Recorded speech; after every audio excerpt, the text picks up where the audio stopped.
iyo wasigaje imboga usanga uzimenye ugasanga ntabwo wazibuze ikintu uzikoresha. Iyo usagura imboga ujye uzibyaza umusaruro gutyo biteka agatoki ushyiremo udakaranze ari amavuta aba yakarangishijwe imboga kuriya aba ahagije aba abaye pe. Urabona ko agatoki kadasa neza by'isukuri ubona ko ataryoshye urabona utagira ngo harimo inyama. Hello mbaye ikaze bakunze guteka abakunzi ba Claire Mbabazi, nizere ko bameze neza, nizere ko muri amahoro. Uyu munsi tugiye guteka agatogo. Nk'umuntu w'umubyeyi mashaka kubyuka mu gitondo ndya kandi n'ibyo byo kurya byoroshye kugira ngo twirinde umwana constipation, ariko iyo nasaguye imboga hari ukundi kuntu njya bigenza. Mbere y'uko mbyinjiramo ngo nkwereke amadetaye, reka tubanze twamamaze. Uraho wabuze umuntu ukorera intebe nziza, ibitanda byiza, ushaka kudizayininga igikoni cyawe ndetse akaba yaza no kucyesitara, urumva aho ngaho nta bandi Niki Furniture baragukoraho ryake. Kurikira ubundi tugaruke mu kanya twinjira muri video y'umunsi. Burya ubwiza bw'inzu yawe bijyana n'agaciro k'ibikoresho birimo. Waba ukeneye intebe nziza zifite karte yo hejuru, ese kandi waba ukeneye TV stand, waba ukeneye garde-robe nziza kandi zikomeye, ibitanda by'ubwoko bwose ndetse inzugi z'akataraboneka. Ese waba ufite inzu yawe ushaka gusetinga igikoni ku buryo bugezweho kandi wishimira. Ese waba warakeneye berceau z'abana nziza kandi zijyanye n'igihe. Ndakurangira Niki Furnitures. Niki Furnitures bakorera mu Gakinjiro ka Gisozi ndetse n'icyo wishimiye cyose uhita ukibona mu gihe gito cyane. Hamagara nomero 078 20 53 92 8. Niki Furnitures. The beautiness of your house, our priority. Wabibonye rero biroroshye cyane, bakurikire hari iyo nimero bahamagare ubundi bagukorera ibintu byiza, amaberso meza, amakomode nk'iriya komode ndyamishaho umuhungu wanjye, utuntu twiza twose. N'ibyo badafite upfa kubereka ifoto barafotora bahita babigukorera nk'uko ubishaka rwose. Niki Furnitures rero ni igisubizo ku banyarwanda muri rusange. Twigiye rero muri video yo guteka rero uti iyo usigaje imboga ubigenza gute? Urazimena, uzishyira muri frigo, uzishyira muri freezer, bigenda gute? Njyewe ubusanzwe nkunda guteka, ngateka imboga zishobora kuribwa saa sita na nimugoroba kugira ngo ni umwanya wanjye nzigame iyo gaze, nzigama ayo mavuta, mbese mu buryo bwo kudasesagura. Nteka imboga ziri buribwe kabiri. Niyo ntazirya uyu munsi nzirye n'ejo, ushobora kuzirya uyu munsi saa sita nkazishyira muri frigo nkazirya undi munsi, ariko ntetse nteka imboga ziri buribwe kabiri. Sinzi wowe ukuntu bigenza.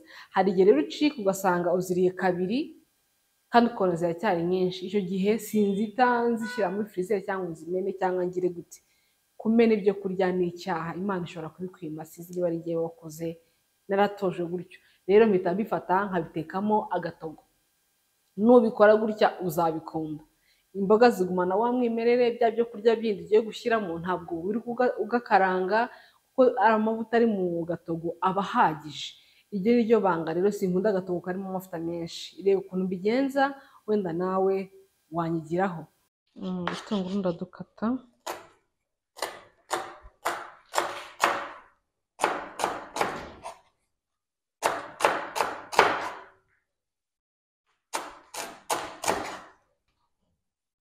Shyire mu kantu. Utungurusumu 4,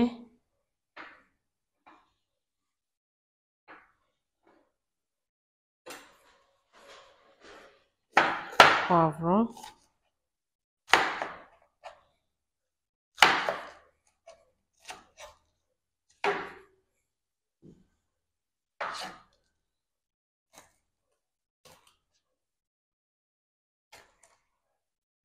ndakata dutoya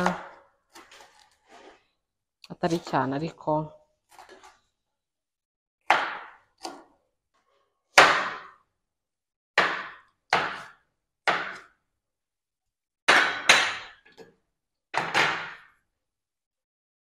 turi ku ruhande. inyanya sinirirwa nzihata, ahubwo nkata duto dutoya, washaka wazisya. Ab'ibi nabo abantu badakunda amavuta bitogosa umwanya munini kandi bikaryoha rwose. Hari akandi kagifite umuntu yampaye, akagifite n'isi. Kano kantu gakora tungurusumu neza, ushyiramo gutya warangiza ugakanda. Yari nini isaba imbaraga kandi kare nta mbaraga agira, gutya bigahita bivamo gutya. None ukuntu ari sawa, none igishishwa gihita kizaho hano, gihita kijugunya gutyo.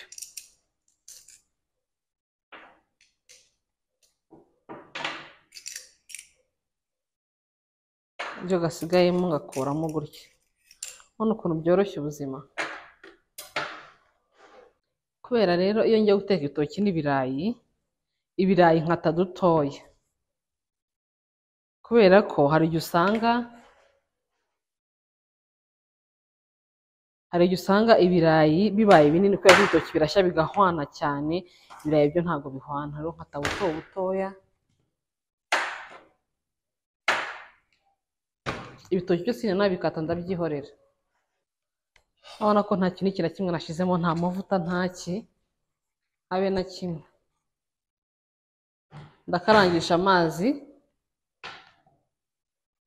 nshiremo inyanya. Umva nka byose ari gushiramo rimwe, nshiremo za tungurusumu.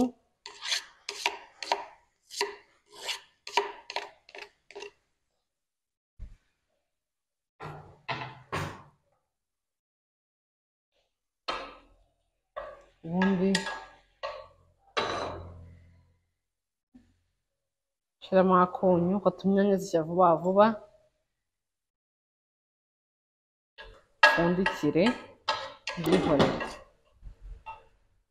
Urabona ko inyanya zahiye, kandi nta mavuta arimo. Nshiramo za puwaro,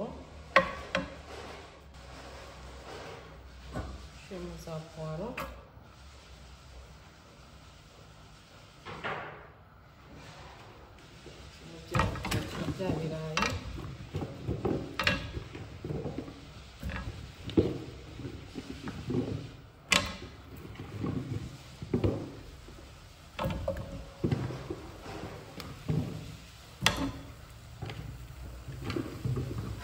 Iyo bikoze gutya, nubwo nta mavuta aba arimo, si kimwe nuko wabitogosa kubitogosa.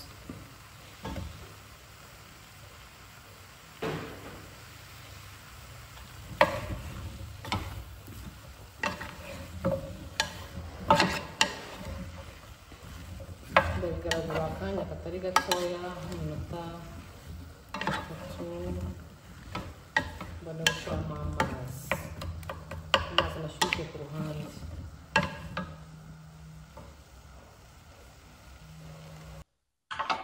Urabona ko ari sawa. Abantu badakunda amavuta rero ubu ngubu ugomba kubikora gutyo. Uko umuntu agenda ashaka kurya neza kandi atabyibushye, ubunywa ibikoma, urya ibiki byose ubonye urya buri kanya, bituma rero ngenda nirinda amavuta cyane. Urabona ko ntabwo nigeze nshyiramo habe n'umutonyi w'amavuta. Upfundikiremo imbiretse gatoya. Urabona ko kubireba mu jisho ntaho bitaniye n'ibyo umuntu yakaranze, kandi nabwo biba biryoshye kuko biba birimo ibirungo byose. Aha nashyiramo ka black pepper gakeya. Black pepper ni nziza ku mubyeyi, buriya ngo yongera n'amashereka, abatari babizi. Njya gashyira mu gikoma, keza cyane, karafasha. Kinagira nagu abantu badakunda igikoma bakinywa bakumva biramubangamiye, nushyiramo aka black pepper uzambwira. Black pepper nabonye ari sawa pe.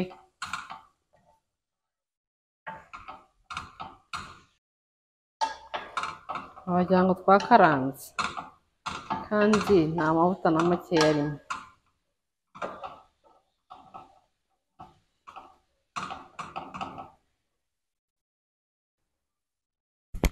Dushyiremo amazi, washyiramo ashyushye cyangwa akonje. Ashyizemo akonje urayarengeza kugira ngo bize kuza gushya neza.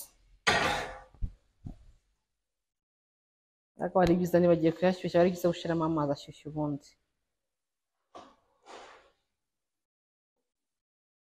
ntabwo bisubiza ibyo kurya inyuma ko nta n'ibyacitse iyo utabikoze umugani w'ababandi ngo ntabirenze ntabirenze dupfundikire tureke bibiri urabona ko biri kubira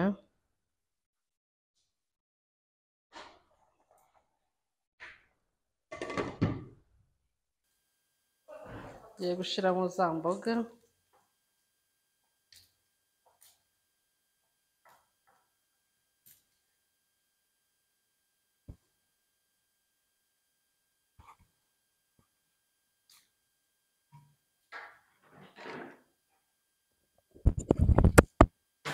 kubera ko zahiye ibitoki byahiye n'ibirayi byahiye ubwo nshizemo imboga ubundi nongere mpfundikire mbireke bibireho indi minota nk'itanu imboga zo zari zihiye noneho turaba duhishije turye ngere mpfundikire urabona ko birasa neza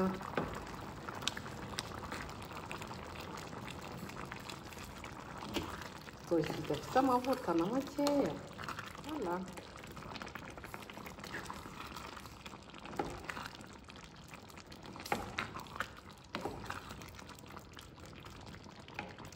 karoroshye kameze neza abantu rero muri aho iyo wasigaje imboga usanga uzimennye ugasanga ntabwo wazibuze ikintu uzikoresha iyo usagura imboga ujye uzibyaza umusaruro gutyo biteka agatoki ushyiremo udakaranze ari amavuta aba yakarangishijwe imboga kuriya aba ahagije aba abaye pe urabona ko agatoki kadasa neza kugeza ukuri urabona ko ataryoshye urabona utagira ngo harimo inyama nubwo itandisha udushyimbo twanjye twumutse nkunda ibishyimbo byumutse cyane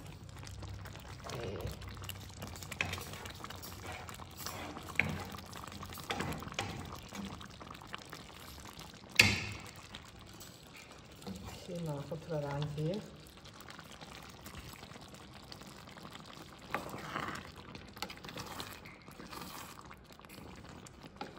noneho twakwarura tukarya ndahishije nta sositomate nashyizemo nta magi nashyizemo aka black pepper konyine nta mavuta nashyizemo ariko nunabireba n'amaso urabona ko bisa neza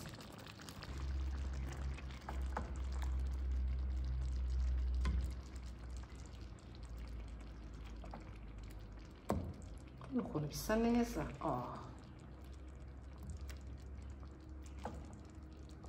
umuribaza ngo iriya sosi yari iyi iriya sosi ni ibiringanya na karoti nashyizemo ubunyobwa na poivro bisanzwe ariko urebye ni ibiringanya na karoti nizo mboga natetse kuko urabizi ko imboga z'icyatsi nzemereye vuba ahangaha rero uko nagiye menyera kurya ibitari icyatsi hari izo nagiye nkunda kurushaho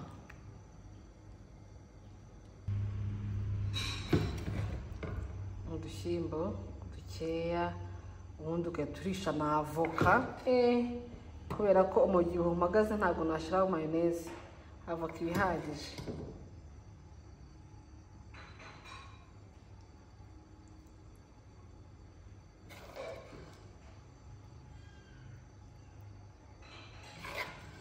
udushyimbo turahagije ubundi ngiye gutesitinga gusa ni amaso arakuhagira aryoshye pe byahiye birasa neza rwose birahumura nubwo tutakaranze ngo rero uraho urasagura imboga ukabura ikindi kintu wazikoresha ukumva birakubangamiye rimwe na rimwe hari abo usanga wese babimena ngo nkora ikindi kintu nazikoresha ariko cyangwa se ushobora guhitamo kuzishyira muri firizeri ukazazirya undi munsi runaka ariko njyewe akenshi iyo nsaguye imboga mpita nzitekamo igitoki cyangwa se ibirayi ku munsi ukurikiyeho nuko rero reka dutesitinge twumve uko bimeze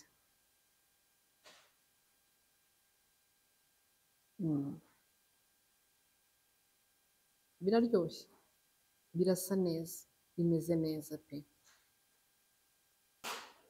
wabibonye rero biroroshye kubikora nta nubwo bigutwara umwanya munini. Reka mbashimire mwakoze kudukurikira, dusubire ubutaha. Ciao ciao, bisous, bye.